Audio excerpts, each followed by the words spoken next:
Hello, good evening, and welcome to today's podcast episode of Influence and Impact Amazon's Market Power, Geopolitics, and Business Sustainability. I am Abdul Saboor, your host, as we will explore Amazon's vast influence across global labor markets, regulatory landscapes, and sustainability initiatives. In this episode, we are not just looking at Amazon's business practices but at how its operations interact with global power dynamics. From affecting local labor laws to influencing national tax policies, Amazon plays a unique role in shaping the economic and political framework of the region it operates in. To help us unpack these complex issues, we have a notable panel.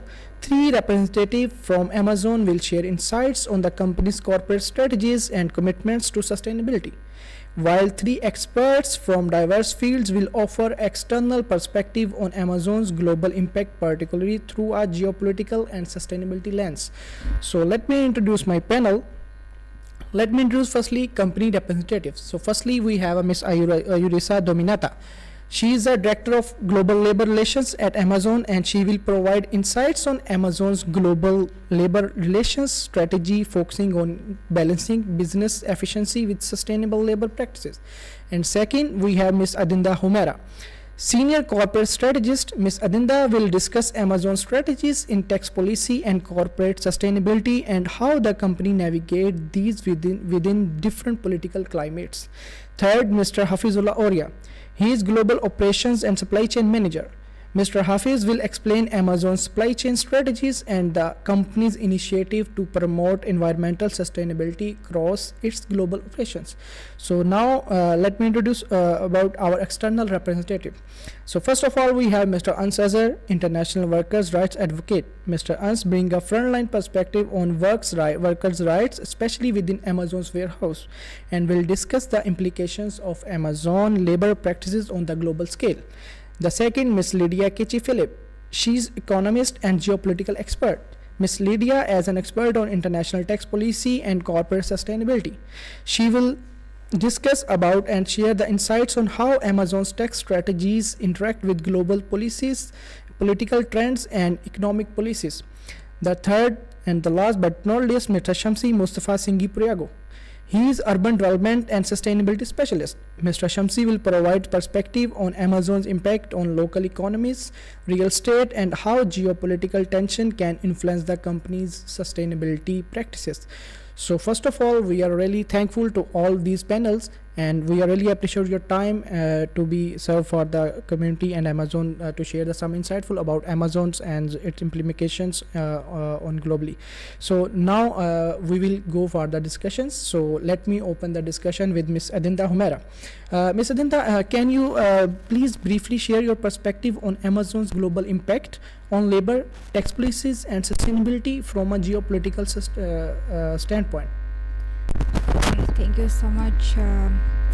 We know that Amazon is really big company and it's become like give big impact to the society and around the world. So we are really concerned about tax policies like transparency, and then we are concerned about data policy that has been growing rapidly through technology, and then we are working on sustainability in infrastructure too. And then we are really concerned about our workers, our labor workers. So we really want to protect them in the healthy way as possible. Thank you, Ms. Adinda, as you share some perspective on Amazon's global impact on different kind of fields like labor, tax policies, and sustainability.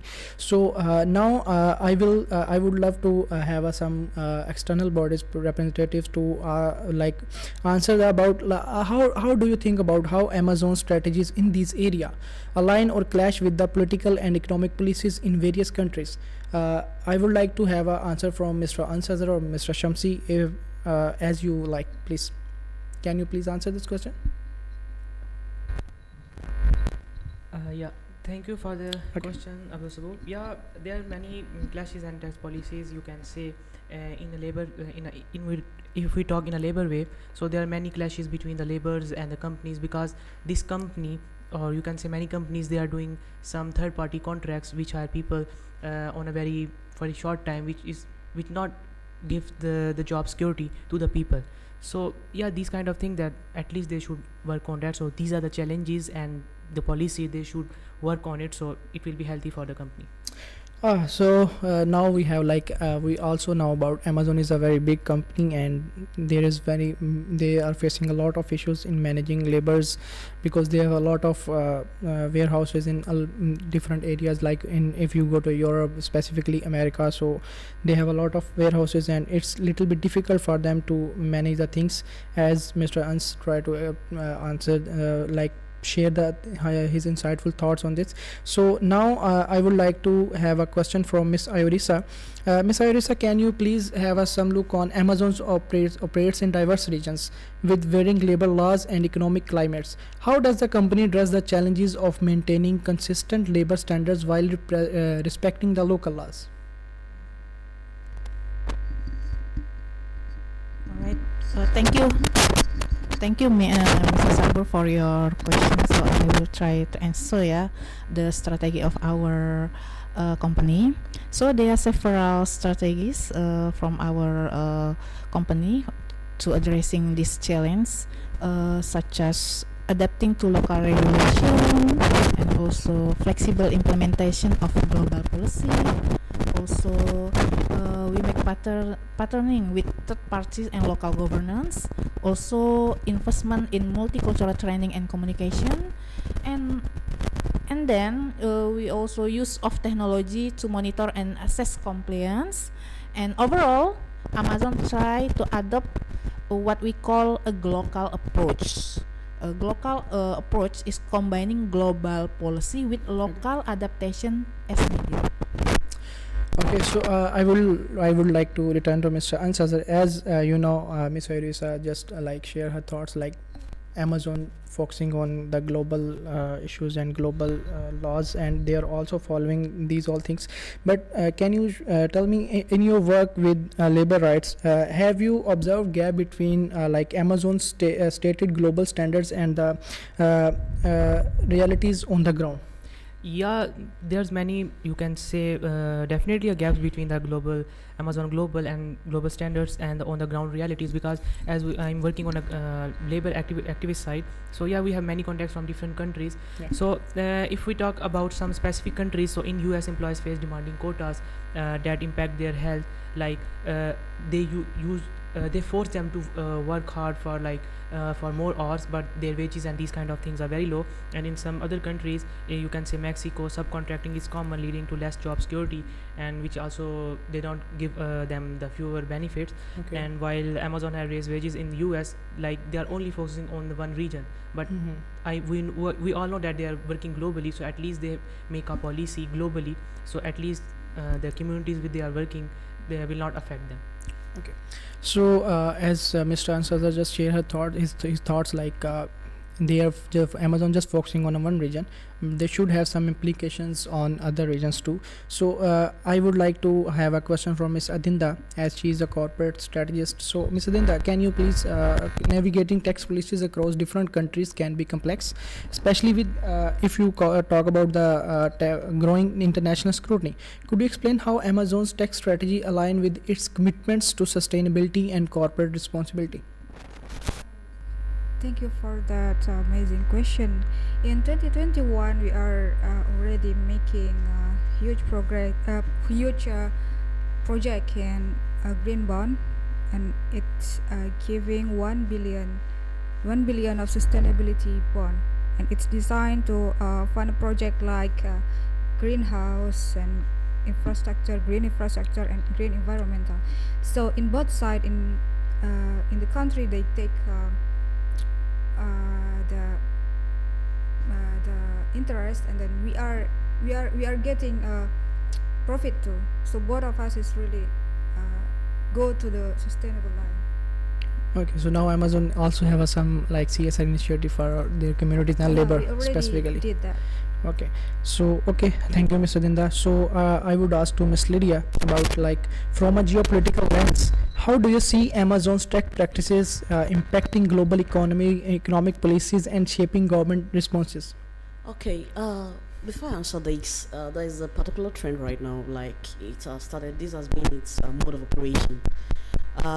We could see that Amazon has, shifted its, what's it called, its profit share into low tax countries and then paying lower taxes or even evading taxes.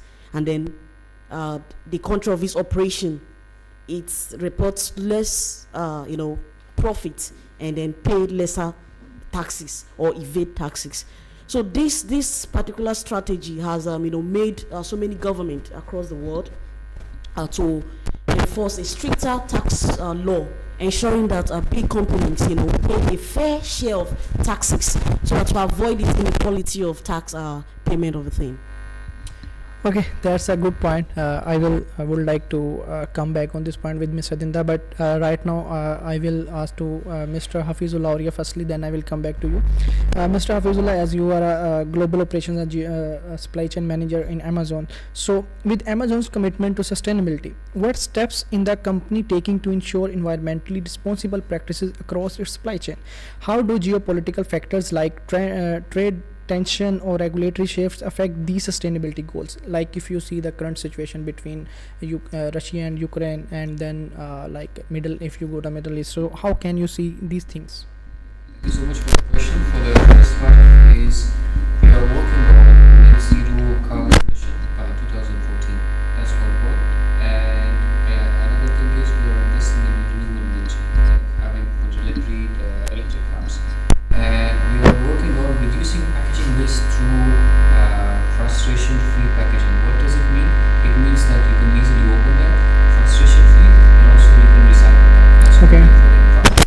And for the second part, yes, geopolitical factors do affect our tariffs, and also it affects our strategy, it affects our costs. But what we have strategies for that is that we have supply chain diversification and diverse regions, and we have regulation adaptation. We have to adapt those regulations in different regions, and we have local sourcing. We will use the local sources other than importing other sources, and also strategic partnership with the local companies. That's our move to do these mitigate these geopolitical factors. So means you are using the same policies in all regions. Like if you go to Europe and America, so you're like having the same policy for all global practices. Depends on the regime. If the regime's regulation is something different, we have to adapt that. Okay, so thank you, Mr. Fizullah, for your and sorry, Mr. Syamsi, for the long hold. So now it's your turn. So I have one question from you. So can you please tell me about, do you believe Amazon's sustainability efforts in its supply chain are sufficient given the global scale of its environmental footprints? As Mr. Hafizullah Auria shares some thoughts about his supply chain role. So can you tell me about these things? Thank you, Mr. Saboor, for the questions. As a urban development and sustainability specialist, I think Amazon's sustainability efforts represent progress, but they may fall short of what's necessary to fully address the environmental impact of its vast global footprint. Some reason why, such as high carbon footprint, packaging waste, supplier and manufacturing emissions, increased consumption and fast delivery model, transparency and accountability. Overall, Amazon initiatives mark meaningful steps, but given its global influence, accelerating these efforts and broadening their scope could significantly amplify its positive environmental impact. If Amazon used its reach to transform its supply chains and influence industry standards, it could become a powerful leader in corporate sustainability. Thank you, Mr. Shamsi, for raising this question. I will come back to Mr. Hafizullah about this question, but now I have some cross questioning from our external representatives, Mr. Ansar. So, Mr. Ansar, can you given Amazon's vast global reach, what specific challenges have you seen workers face that might be linked to the company's drive for efficiency and local economy policies? Yeah, it's a good question. Like Amazon push for efficiency means strict targets in places like US and UK because they're where the workers usually in a very large amount, so they like face uh, many physical strains and Yeah. limited breaks, which is not good Mm. for their health. And in region like Mexico and India, more subcontractors, which I already told you before, like they are doing contracts to third party without giving a proper information, these kind of things, so they will hire these labor for a very short time, so which gives not them a proper job security. And during peak season, extended hours added to pressures, which is not good for their health, creating conditions that don't always align with Amazon labor standards. Yeah. So thank you, Mr. Ansar, for raising these type of things about Amazon's. Now I would like to ask Ms. Irisa, and as Mr. Ansar like raised some question about the Amazon's contracts with third parties. Like definitely these type of things like have a different type of causes and issues with employees. Like they can face a lot of issues, like they didn't get the benefit from company and they also didn't get the job security. So can you share any measurable outcomes of Amazon's efforts to improve worker condition across regions with different labor regulations? All right. So as a big company that our brands all over the world here, our company has implemented improvement in worker condition in various regions. Uh, we Here are some examples. Uh, Minimum wage increase. Our company increased its minimum wage in some regions. For example, we raised the minimum wage for U.S. employee to $15 per hour, well above the federal minimum wage. And then we also care about health and safety initiative. Our company has implemented worker health and safety protocol, regular health checks, and significant investment in safety and health measurement. And also we practice in our company work-life balance and employee health. We also have programs aimed at supporting employee mental health and wellness. Not only that, we also have program reduce turnover rates, meaning that we care, we anticipate turnover rates, yeah, and also employee feedback and survey. So in our company, we also frequently conduct survey to measure employee satisfaction and well-being. Okay, thank you, Ms. Arisa. But as you mentioned, like your company just raised some wages for local labor, in specifically USA. So, do you have an example for Europe and India? Like you can see there is no raise in like wages. So how can they survive? Like how can you get the, like if you get the benefit from USA from your customers? So how can you pay back to your employees? So in general, that I said before, that we have what we call global approach. Global meaning that combining global policy with local adaptation as needed. So Okay. depend on the area and region. So we have a program in each branch of our company. Yeah. That's a good strategy, by the way. I love to hear this strategy about of Amazon. Okay, I would love to again to come back to our Mr. Shamsi, who is joining us online. Mr. Shamsi, as Amazon expands, what effects have you observed on local economies and real estate markets, and how do geopolitical factor play into this? As you know, even Amazon have a lot of warehouses. Like if you go to USA, they have a Amazon warehouses, multiple warehouses in one state. So they are also like have a loss of real estate. So how can you see that?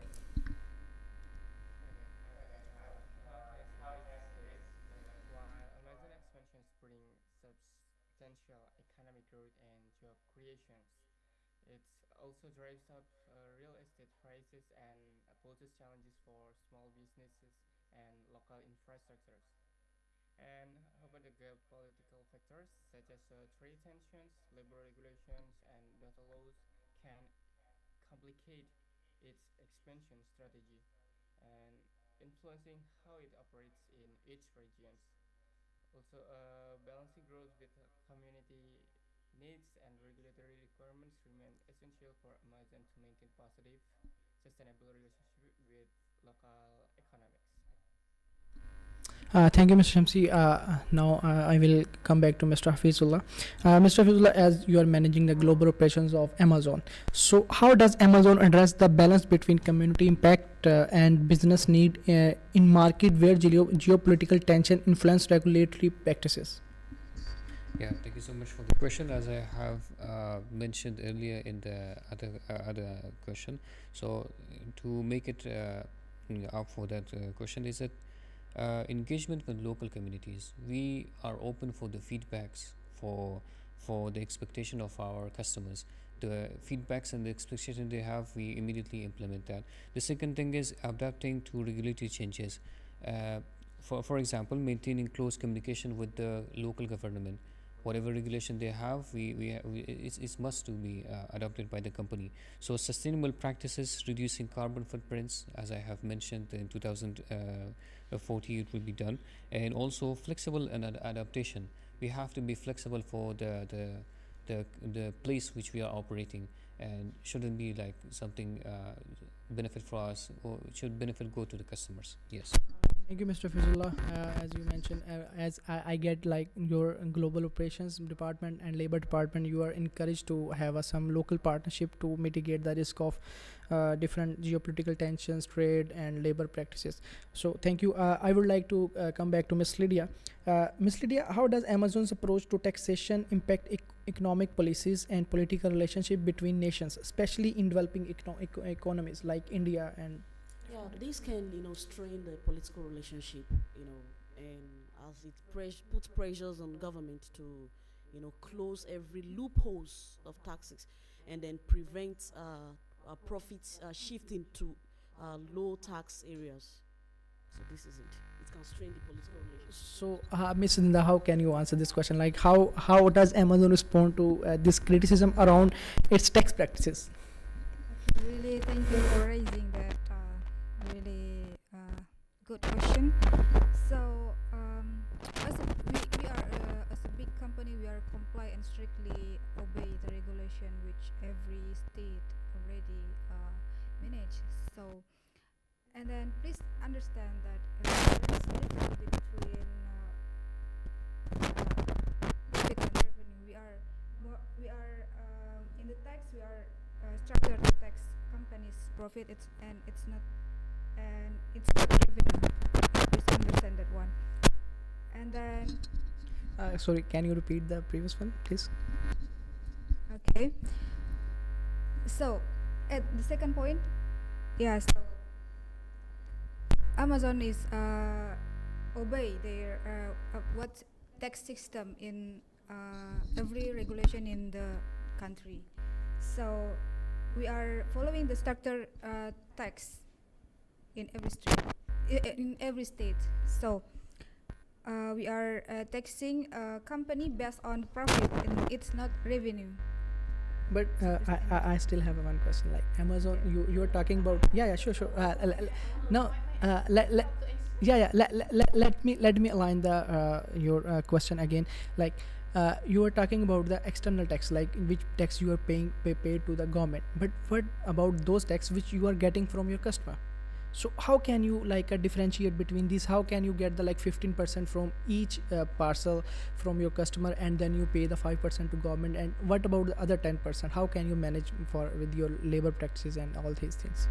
May I add? Yeah, I just respond Miss Linda question.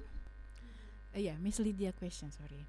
So in our company, as taxation become a sensitive issue globally, Amazon enhance transparency around how it contributes to the local economy by clearly communicating its tax contribution and investment in local infrastructure and services. We can combat skepticism and build goodwill. So, in short, Amazon's commitment to transparency and trust building involves engaging employees and communities in meaningful localized ways.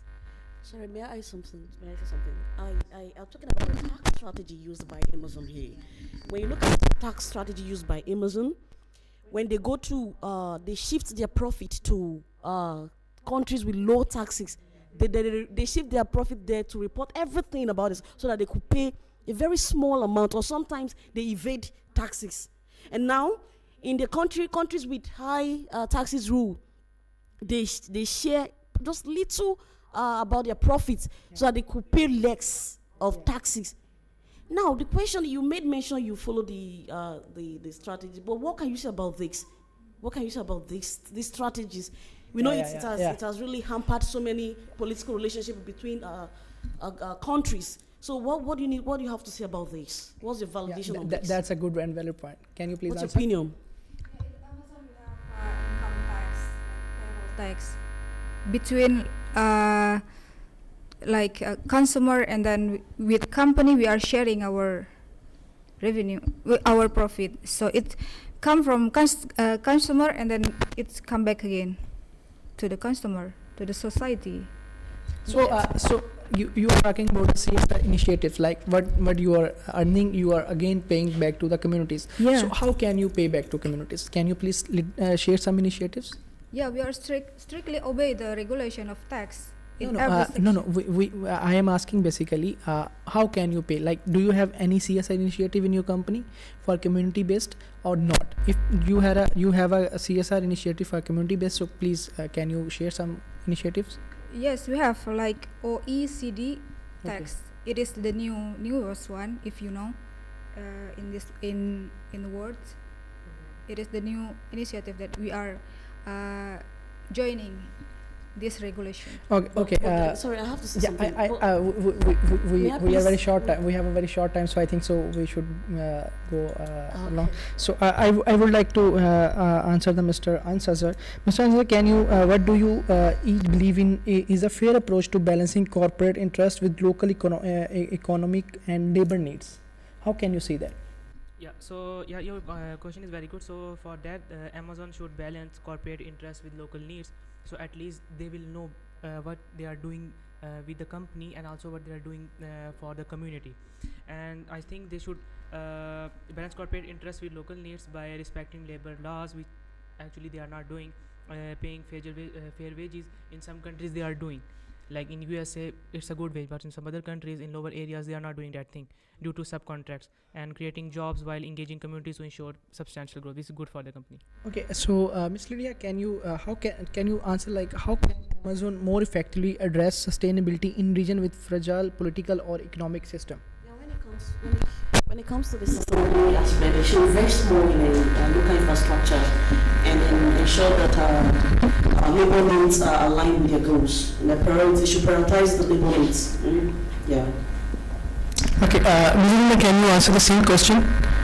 Like, how can Amazon more effectively address sustainability in region with fragile political or economic system? Like, if you're talking about the Middle East, if you're talking about the Southeast Asia, so how can Amazon more effectively address sustainability issues there? Yeah, we are very concerned about environment, social, and government. So in that case, in environment, we are pay attention on the green building, and then the green, like plastic that, yeah, green warehouses, and then like Sir Hafiz already explained, and then for in the inside company, Ayurisa already explained. Yeah, I think so. Mr. Shamsi has something to say. Can you share, Mr. Shamsi? Biggest part of sustainability, Amazon can address sustainability in fragile regions by such as building local partnerships, investing in work developments, also promoting ethical labor standards, and ensuring resource efficiency. I think that is part of how kind of fragile in political and economic systems. About, like Mr. Shamsi just mentioned, like Amazon is failed to have a good sustainability in fragile political tensions and regions. How can you think that? How can you see that? How can you answer it? It's up to you. You are a company representative. I will give It's up to you. the I- opportunity for Sir Hafiz. So this can. Okay, as I have mentioned previously, so there is a tension in each and every country. So you have to adopt the regulation of that country. Yeah, geopolitics affects the tariff, the cost, the strategy, all the things. But the company have to come up with the solutions, right? So those solutions I have mentioned earlier, and how they will affect this. Sustainability is not something like it will be done tomorrow. It is a long process. So that's why we are asking if you have any goals, if you have any CS initiatives. So you should share something with external representative and us, so we can know more about Amazon's CS. Yeah, as I have mentioned, net zero. We are working on net zero 2014. That's one thing. So And how can you like have a 2014 goals, like you are focusing on a minimizer trade of that products who are have a more carbon emission, or you are just focusing on green packaging, green warehousing, and all those things? yeah, mostly on the packaging, also renewable energy, as I have So mentioned. that's mean Amazon doesn't have to do with the hazard products and fragile products who can have more carbon emissions. So how can you see that? No, for the packaging I have mentioned, we No, have how can you- frustration. We have like- frustration-free packaging, Yeah, which but you can Amazon- use that no, and you will see, recycle that. Yeah. Amazon as I mentioned, Amazon are like you can say business like door to doorstep. They are delivered products door to doorstep. So how can you stop the delivery of those products who have a more carbon emission? If you are working on a green packaging, green warehousing, it will be not impact the long lasting. If you stop the trading or delivery of those products who have a more carbon emission, so I think so it will be a good like initiatives. Yeah, that will be, actually we will consider that. Yeah, and we are working with that, and we will consider that. Your thoughts and all the things, the feedbacks really matter to us. It's if you focus on this point, so it will be helpful for your employees' health. Like mistakenly, if packaging is not good and your employer just uplift their thing, so it will be like have some dangerous consequences for him or Yeah. her. So okay, let me ask the question from Miss Yurisa. Yurisa, can you share some thoughts on like how Amazon enhance transparency in geopolitical sensitivity and scrutiny areas in the term of employment? Like how can you minimize the risk? Can you repeat the question? Yeah, I am just asking like Amazon, like as you all mentioned, Amazon trying to enhance their transparency in all areas. So how can you see your transparency in specifically in labor laws, in specifically in those areas who are very weak in geopolitical and who have a fragile political situation and economic situation like Middle East and Southeast Asia? So we have we care, yeah, and also from each perspective, in employee perspective and also community perspective. For employee, we make transparent policy communication. Yeah, Amazon can prioritize clear and consistent communication on its policy related to data privacy, international relation, and so on. And then inclusive policy development, and then we enhance privacy and security training and commitment to employee welfare across region. And for community, we make policy localized communication and community engagement, and also respect for local regulation and norms, and clear reporting on environmental and social initiative, and also we transparency in economic contribution.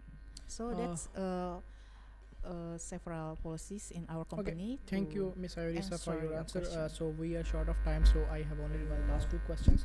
One from company representative and one from external representatives. So I will ask if anyone can answer from your company. So I would like to have an answer. So can you please like what would you say to communities and workers who feel that Amazon's practices are influences by business priorities over regional well-being and sustainability?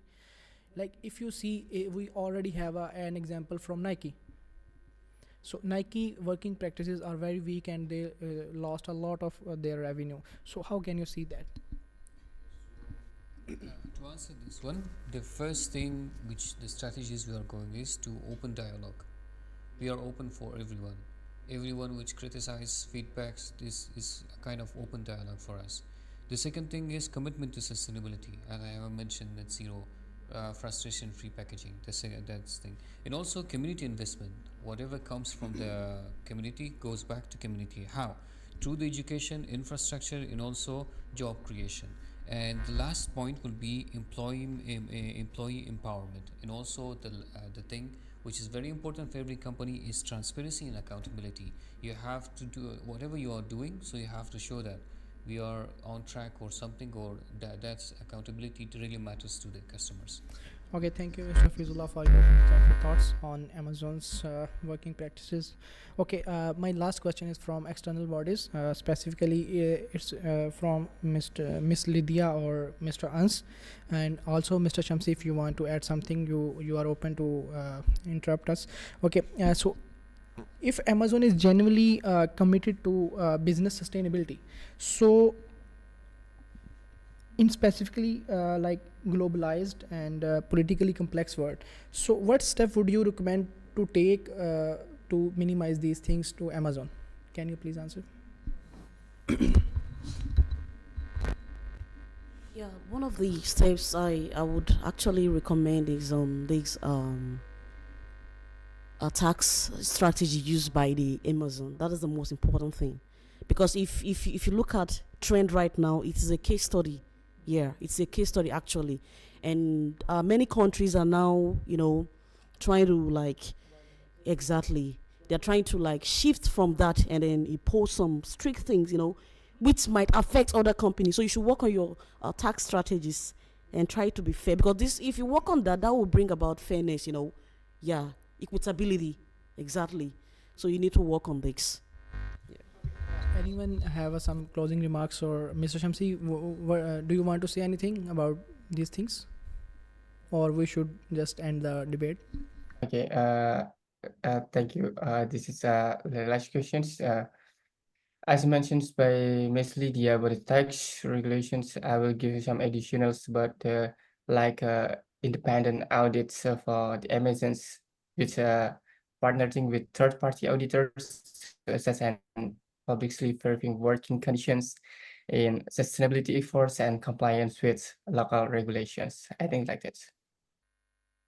So okay, thank you for all of you guys for having a good debate and some insightful figures for to Amazon. I think so Amazon have a lot of feedback for their to improve in their operations, in their employees relations, and also in CSR initiatives. So I think so you will have a lot of working to do as per external bodies and a lot of things. So again, I am really thankful to all of you. So to this, our episode is right now is gonna end. So again, I am really appreciate, and good evening and goodbye. Thank you.